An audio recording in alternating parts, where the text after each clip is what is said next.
sometimes we act like God's will is so difficult to find.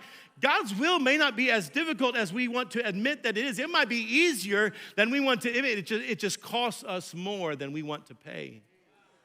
It costs us some time, some minutes in prayer. It costs us some hours in prayer. I've heard people say, well, the grass isn't greener on the other side of the fence.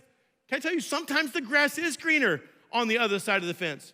Do you know what else is on the other side of the fence? A higher water bill. That's why that grass is greener, because somebody is paying the price to have some growth that you're not paying the price to have. That's what the beauty of prayer and learning how to get into God's will be done. When I start to spend enough time in the presence of God to know God and to get a sense for God, when I start to pray enough that prayer is not as much about God hearing my voice, but I can get into a level of prayer where I can hear his voice, man, all of a sudden God's will can be found.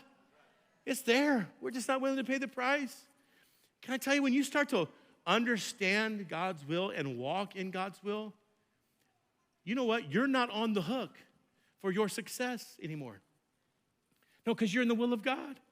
You're not on the hook anymore for your effectiveness. You're not on the hook anymore for your kingdom impact. No, because you're just walking in the will of God. And when we walk in your will be done, not my will be done. In other words, it doesn't matter how ambitious I am.